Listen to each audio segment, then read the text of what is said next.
This episode is brought to you by PepsiCo.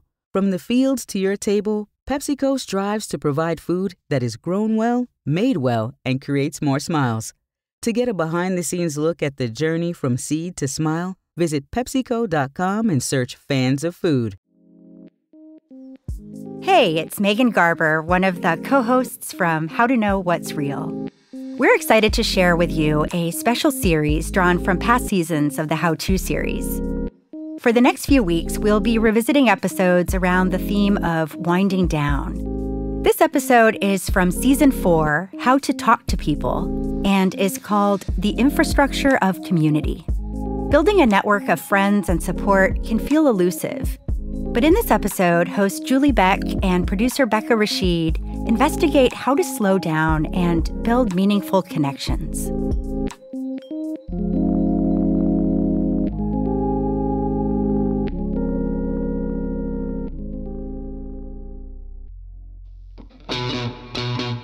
I think what I've observed in public spaces, especially in my neighborhood, is really just a hustle and a bustle, and people are going somewhere specific to do something specific with specific people.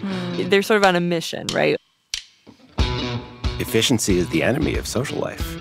What kind of place would allow us to enjoy our lives and enjoy each other more than we do today?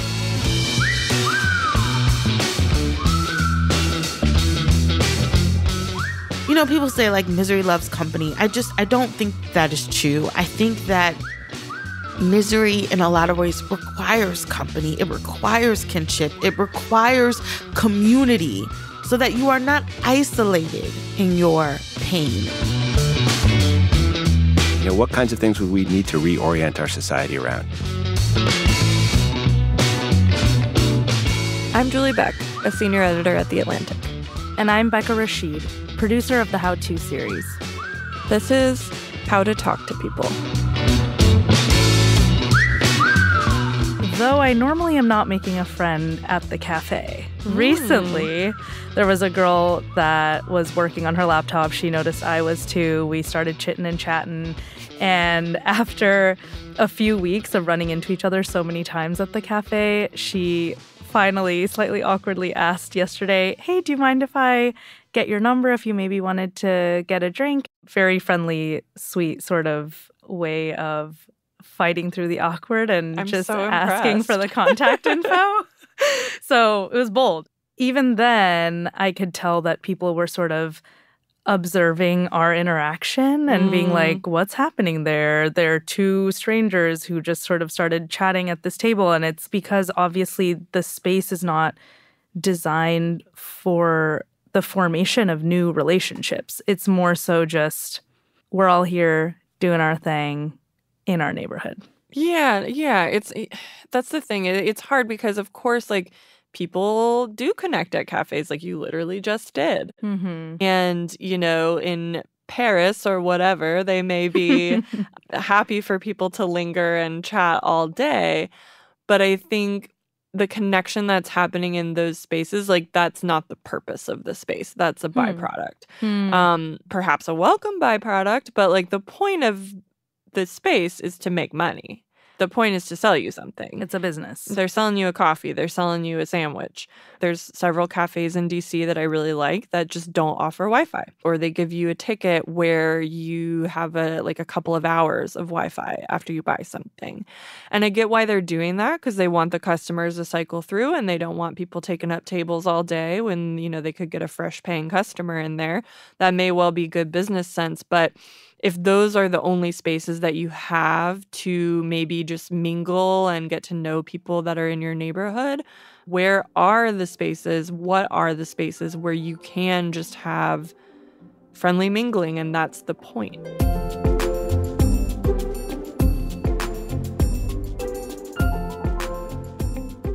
Eric Klinenberg is a researcher who's really into all of these questions that we've been talking about. He's a professor of sociology at New York University, and he's an expert on city infrastructure and urban life. He wrote this book called Palaces for the People, in which he talks about this concept called social infrastructure. that is essentially the physical spaces that are available to the public that are designed to facilitate these social connections.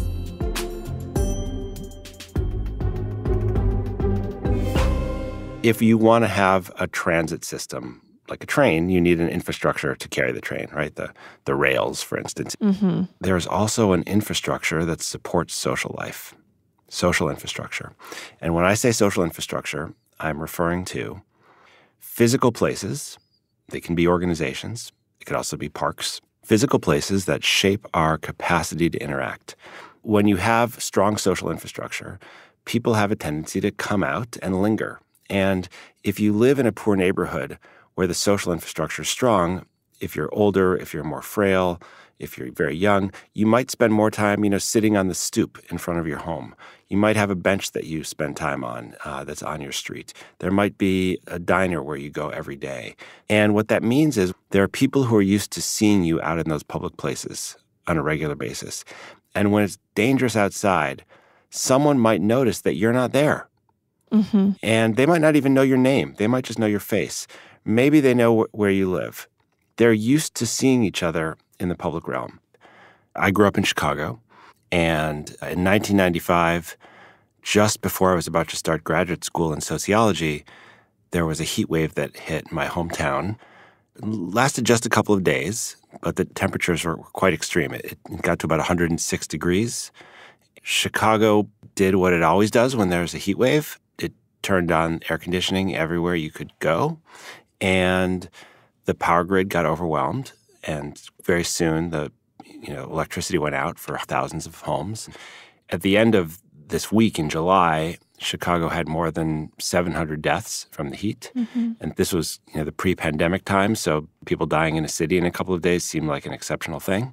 We hadn't gotten numb to it yet. Mm. I was really curious about what had happened. And the first thing I did is I made these maps to see which people and places in Chicago were hit hardest. Mm-hmm. And at first blush, the map looked exactly like you would expect it to look. The neighborhoods that were hit the hardest were on the south side and the west side of Chicago. They were the historically segregated, black, poor, ghettoized neighborhoods. Right. Chicago's extremely segregated. And when there's a disaster, poor people living in segregated neighborhoods will fare the worst. Mm-hmm. So I looked a little more closely at the map, and I noticed something that no one else had seen, which is that there were a bunch of neighborhoods that were located right next to places that were among the deadliest neighborhoods in Chicago.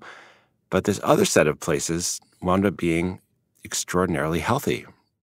So these were neighborhoods that were geographically really close to each other and shared a lot of characteristics, but they were having really different outcomes.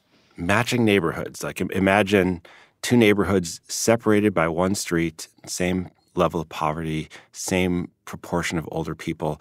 The risk factors that we ordinarily look for were equal, Mm-hmm. but they had wildly disparate outcomes in this heat disaster. So that's the kind of puzzle that you live for when you're a social scientist. Mm-hmm. And so what I observed is that the neighborhoods that had really high death rates, they looked depleted. They had lost enormous proportion of their population in the decades leading up to the heat wave. They had a lot of abandoned buildings. They had empty lots. The sidewalks were broken.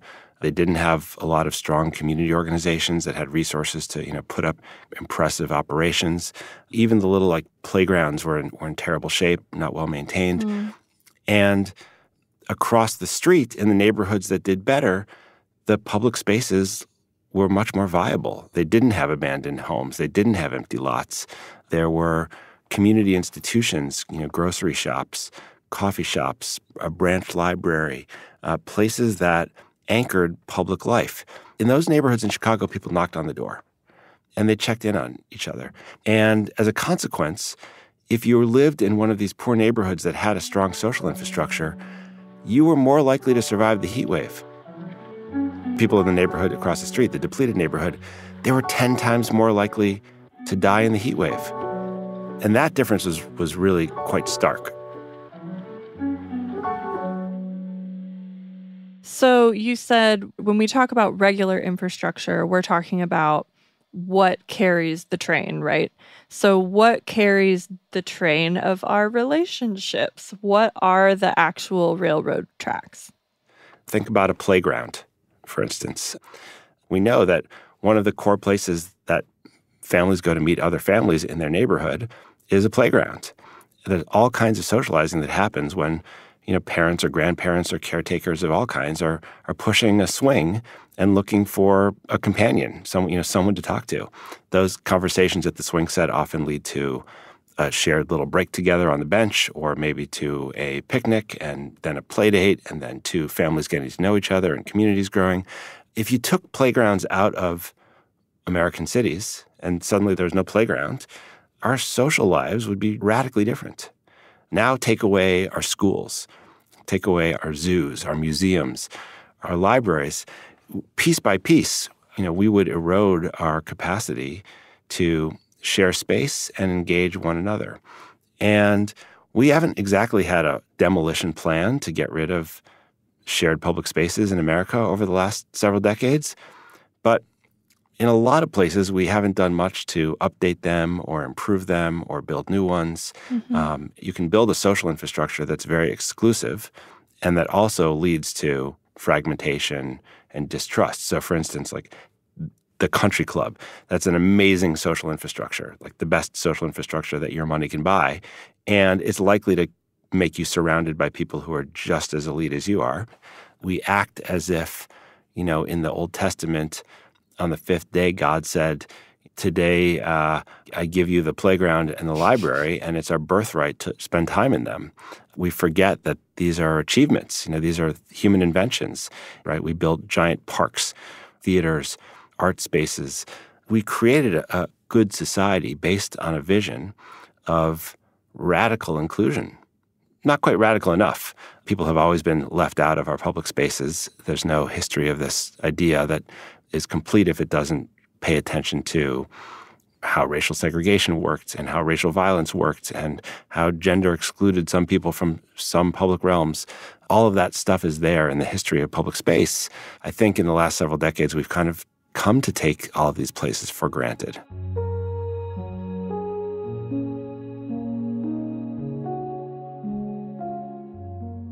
What is the connection between having places to just hang out and vibe and having a community rally together and support each other in an emergency like a heat wave? Well, one doesn't necessarily lead to the other. You can have places where people hang out and vibe and don't get active and engaged on important civic matters. I generally argue that public spaces and social infrastructure, they're a necessary condition for having some sense that we're in it together and we have some kind of common purpose, but they're by no means sufficient. In my book, I write about the work of a sociologist named Mario Small, who studied daycare facilities for young children, and he compared a very modern daycare facility that was set up for busy working parents who were in a hurry and needed a place that was efficient and who could drop off their kids and seamlessly, get back on the street and get to work. And he compared that to a daycare center that worked in the old-fashioned model. The parents were expected to be in the room for 5 or 10 minutes and to do a little bit of volunteer work. There was a kind of shared physical space that they had to go through every day. And what he found is that people who were in the first place, they got to work more quickly. They just didn't get to know each other all that well. Yeah. Whereas people in the second place, they built up all these relationships. Parents were, sending their tiny child, the person about whom they cared more than anything or anyone else in the world, to the home of a relative stranger, to the park with a relative stranger, because they so quickly were able to develop this sense of being in it together with someone who's in many cases very much unlike them. And so that has to do with programming, that has to do with design, that has to do with this feeling of being part of a shared project. And some public spaces give us that feeling, and others really don't.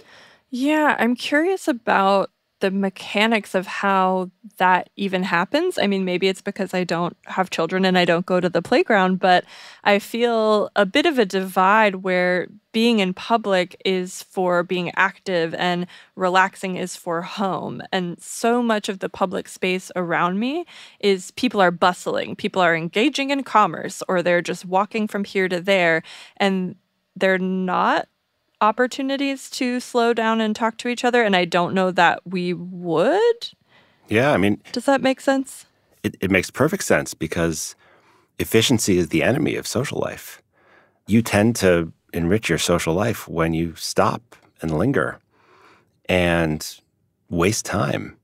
And in fact, one of the really striking things, I think, for Americans when we travel to other countries is to see the extent to which people all over the world delight in sitting around, the culture of the souk or of the coffee shop or the wine bar or the plaza. Oh, yeah. You have 5-hour dinners in France. Like, you can't find that waiter to get your check, He's gone.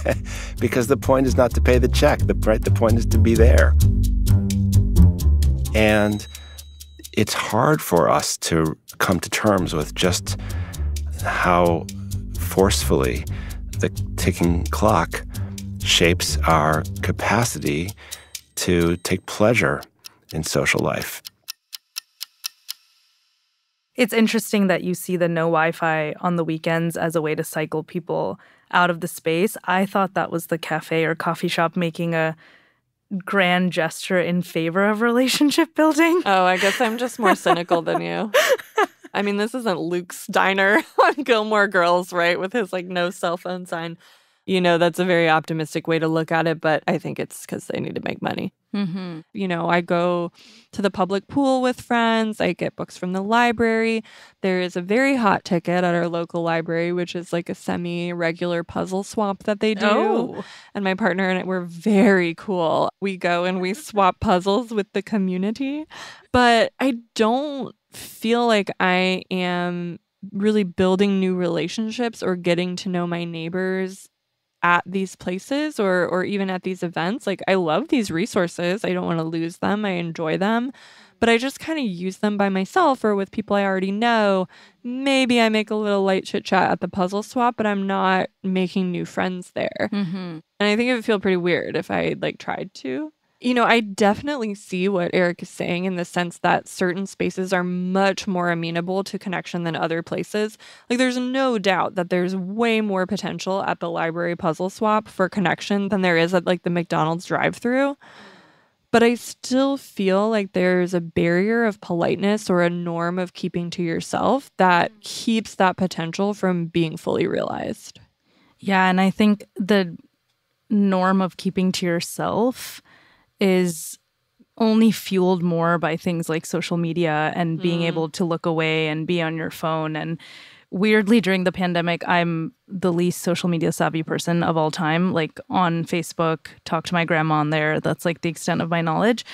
But I really felt like I needed social media to survive at certain points during the pandemic because it became the main platform for my social life. It's interesting how just that shared physical presence with people also doesn't necessarily mean that we're closer. Yeah, just because you go to the cafe doesn't mean you're going to look up from your phone. Yes. Do you think that to some degree we've replaced our relationship to social infrastructure with social media? I think of social media as a communications infrastructure. It definitely helps us to engage other people. It's a kind of impoverished social life that it delivers in the end. Think about how life felt in April of 2020 when we were in the beginning of the pandemic, because we were all in our homes, cut off from each other. We were talking to each other all the time, right? We were on FaceTime, we were on Skype, right? We talked to everybody we didn't talk to before. We weren't exactly socially isolated, right? But we were physically isolated and we were miserable. So that's life where social media is social infrastructure. I do wonder whether there is an individualism that is also affecting our living choices and the way that we engage with the social infrastructure. Can I tell you something amazing? Please. I love to be amazed. I discovered that the United States is a laggard, not a leader when it comes to living alone. Living alone is far more common in most European societies than it is in the U.S. It's more common in Japan. It's more common in France and England. Scandinavian societies have the highest levels of living alone on Earth. Germany's higher than the United States. And what I learned about doing this research is that what really is driving living alone is interdependence. When you have a strong welfare state and you guarantee people the capacity to make ends meet without being tethered to a partner who they might not want to be with, you give people the choice to live the way that feels best to them at that moment. Do you think then that the solo livers rely on social infrastructure more? They do. They're more likely to go out to bars and restaurants and cafes and to go to gyms, to go to concerts.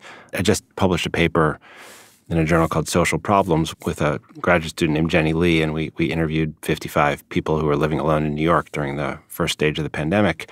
We talked to them about their experiences, and it was really interesting. Like, they talked very little about social isolation, and they didn't complain that much about kind of conventional loneliness, like lacking people to talk to, but they felt physically lonely. They felt kind of physically isolated.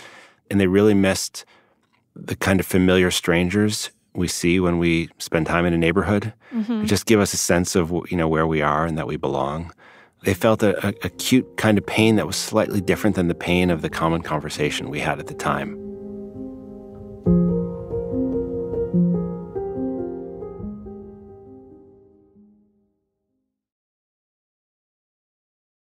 This episode is brought to you by PepsiCo. From Quaker Oats to Lay's potato chips, PepsiCo strives to provide food that is grown well, made well, and creates more smiles. Visit PepsiCo.com and search Fans of Food to learn more about the Seed to Smile journey.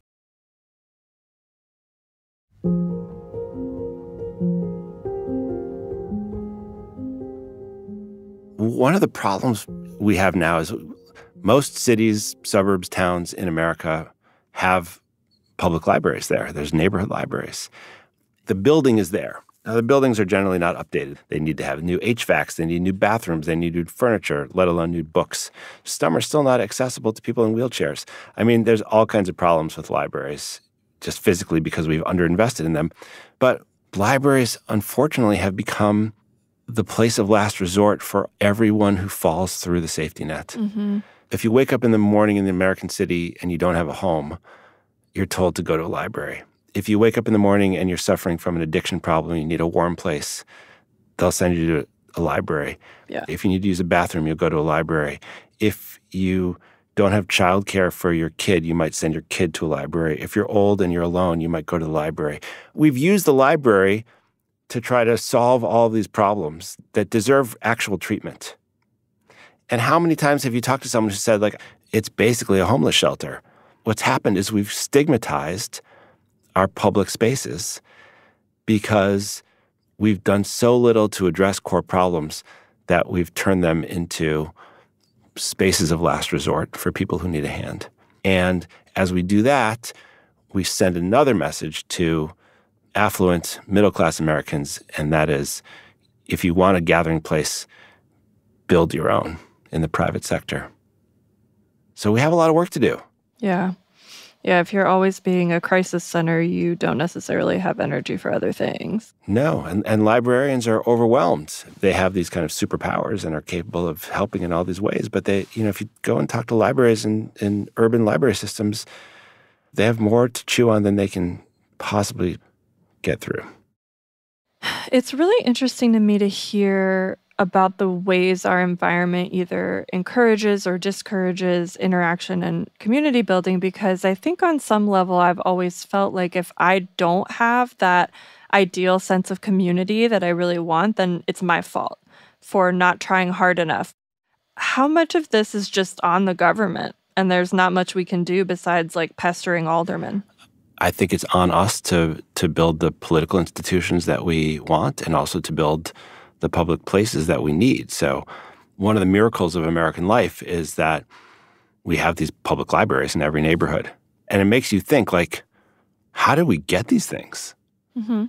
Like, if you went to the governor of New York right now, who's a Democrat and calls herself a progressive, and the library didn't exist, and you said, like, could you build a building in every neighborhood in New York and fill those buildings with, books and videos and computers and comfortable furniture, tell people that they're welcome 5, 6, 7 days a week in some places.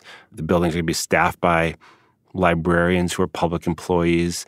People can take the stuff out for free, and to make sure they bring it back, we'll use the honor system. If we didn't have a library already, if we hadn't invented that, do you think any governor in America would support that idea? Like, no chance. Right. No chance in hell. Dolly Parton would do it, but I don't know if they would. Nobody would support the idea of a library if we didn't already have it. It's like a utopian socialist fantasy, the library. And the miracle is that we have them.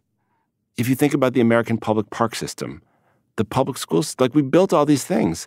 The reason so many of us feel like it's so hard to hang out and enjoy the companionship of other people is because the signals we get from each other and from the state and from the corporate world tell us that we're freakish and weird if we want that kind of collective experience. Everybody knows happiness is in your phone. It's at the $22 cocktail bar. It's at the $9 coffee shop, the $14 ice cream cone. Those are the things that are supposed to give us pleasure.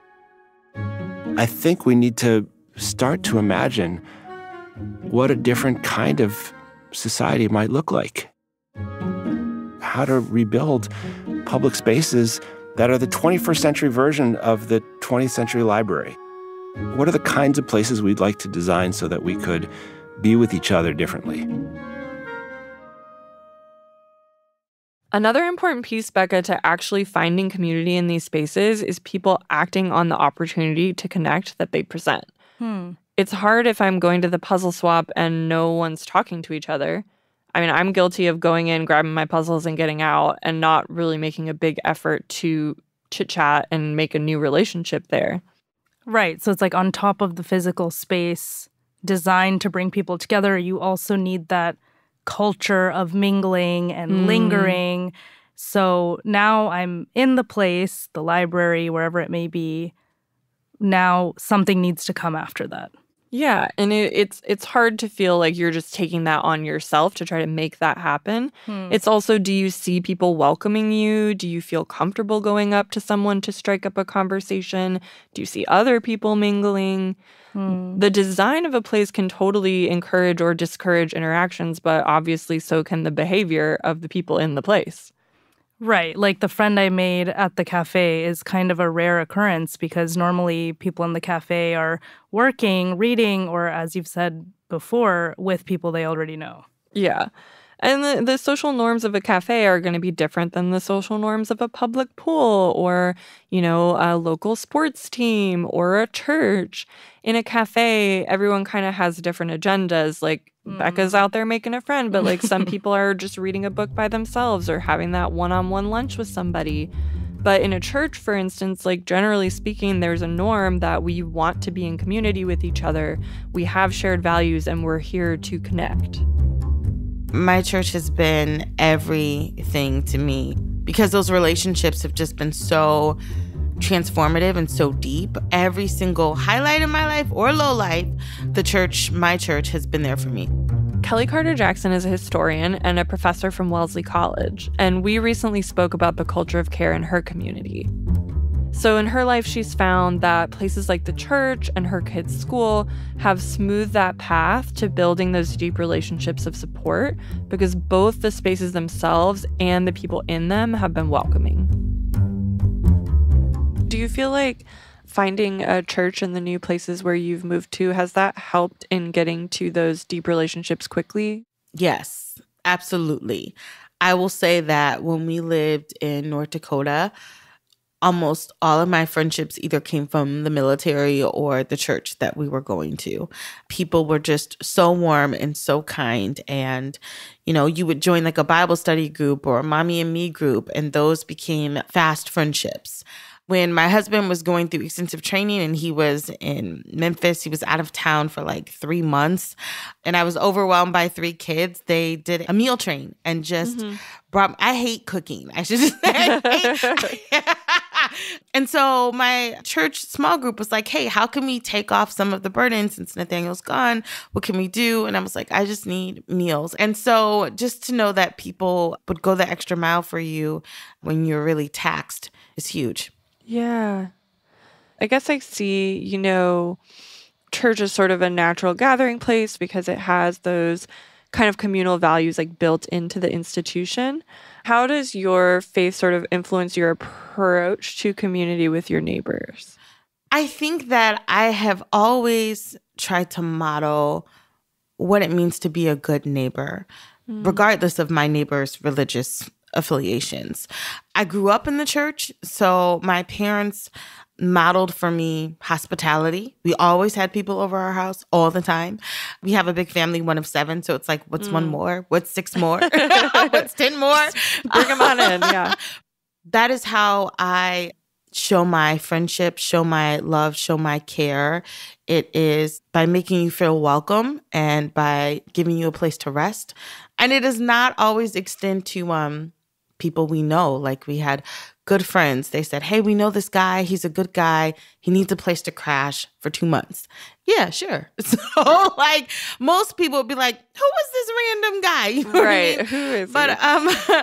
But he was actually really nice. His wife and kids are lovely, and they're dear friends of ours now. I've always tried to occupy the space of the Good Samaritan and looking out for people who don't have connection and trying to bring them into the fold. That's really important for me. Like I take friendship very seriously. And the only reason sometimes I feel burdened by new friendships is because I'm like, I don't know if I can love you the way I want to love you. My plate's full right now. Yeah. Because I take those friendships so seriously. I don't just casually bring in new people. Not everybody's receptive to that, and that's fine. But for those who are, I think you can have really deep, meaningful relationships.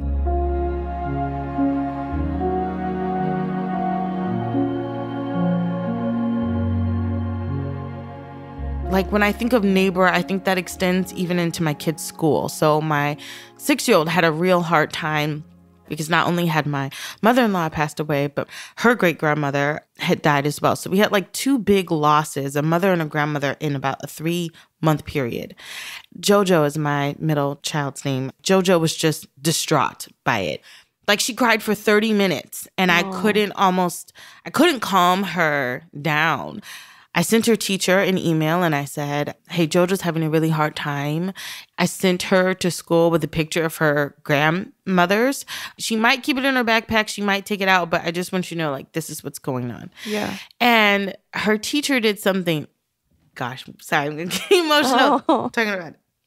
Her teacher saw her with the picture and she said, JoJo, do you want to share that with the classroom? And so she got up in front of the classroom and she talked about her grandmothers and just who they were. And like the fact that her teacher gave her space to do that, she gave her a hug. And JoJo was so happy. Like she was so happy to be able to share that. It just meant like, I don't know her teacher very well, but I know that she loves on my kid. And I know that she created space for my kid when she was having a hard time emotionally and that she would do that for any kid. Yeah. And then afterwards, she wrote me this long note. Like she told me everything that happened. And she was like, JoJo's a wonderful kid. We're supporting her. We're here for her. And it's just those little things that let you know that like when you're not around your kids, that there are other people that are giving them care, that are giving them space, that are listening to them and affirming their feelings. They're really big feelings that most kindergartners cannot articulate. Most adults can't articulate. I am always overwhelmed by just like the goodness of neighbors and people's capacity to provide comfort during hard times. Yeah. Sorry, I got so it's really lovely. Emotional. Yeah. It's really lovely. I said I wasn't going to cry. No. I mean, I think there's so much go it aloneness in our culture a lot of the time. And like sometimes you can get by with that. Like it seems lonely, but like you can do it. And but should you? Can but should you? You know what I mean? Yeah. When you are in such a place of intense grief, like it becomes very clear that you can't. You can't and you shouldn't. if I hear one more person say, God won't give you more than you can bear, I'm like, I won't want to punch them. But I think that like we have these cliches that are so empty. They're so empty.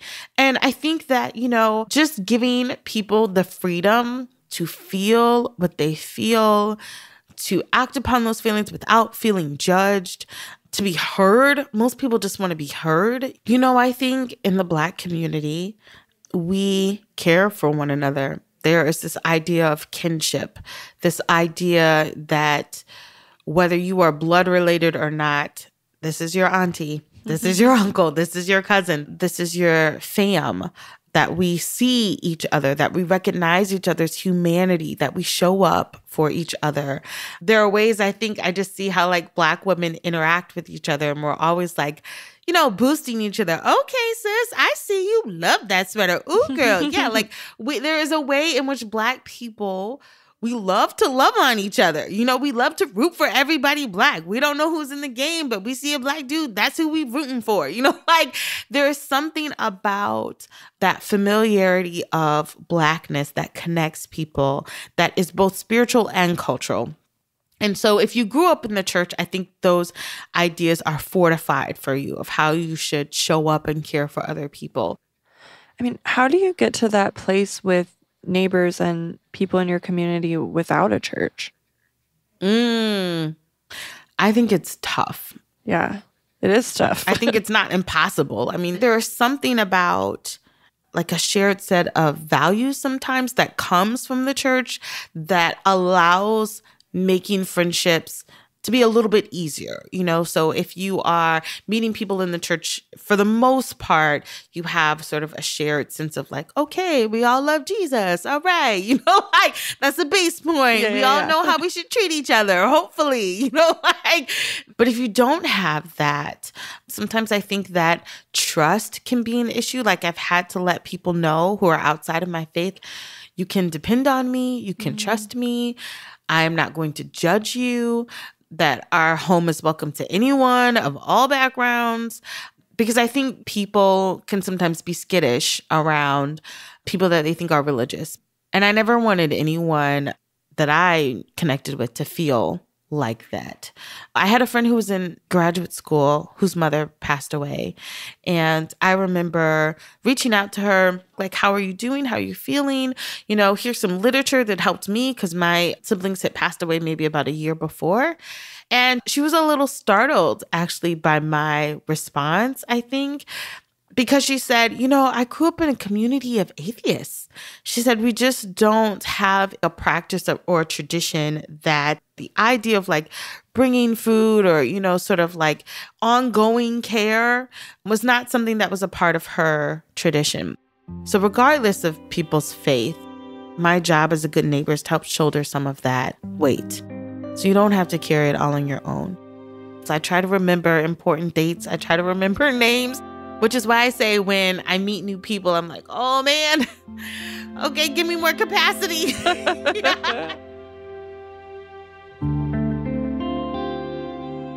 So, Julie, where do you go to build community or at least feel this sense of community in a shared space? I don't feel like just sitting out on my front porch if I had one, or going to a cafe or going to a specific place is going to make community come to me. I feel like talking with both Eric and Kellie kind of made me realize that you need both the design of a place and the intentions and the values of the people who are using that space. The sort of post-college secular world particularly doesn't feel set up for just spontaneous, easy connection in the same way. And if you just have an impeccably designed space where people don't want to connect, then like, I guess what you have is the Apple Store. And if people really want to connect and they don't have anywhere to go to do that, then they're going to struggle as well. And even though this is kind of a frustrating takeaway, honestly, it feels to me like if you want that deep interconnected sense of community outside of a church or a college or an institution that's built to help you find it, you kind of have to swim against the current a little bit and find a way to make it for yourself.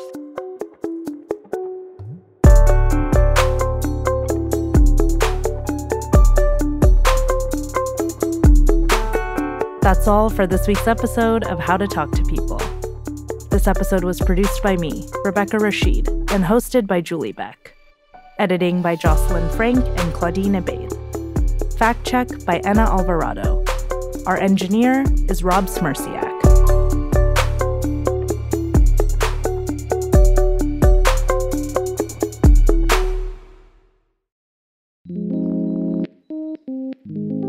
If you enjoyed this episode, take a listen to Season 4, How to Talk to People. You can find all 7 episodes wherever you get your podcasts. Next up, in our special Best Of collection, we'll look at the ways we think about productivity culture and where we invest our time. You're not committing to it for the whole of the rest of your days. You just have to take a bit of your time now or very soon to do something that matters to you, even if it's only 10 minutes, even if you are not confident that you're going to be able to do it every day for the next month or anything like that, but to just do some of it.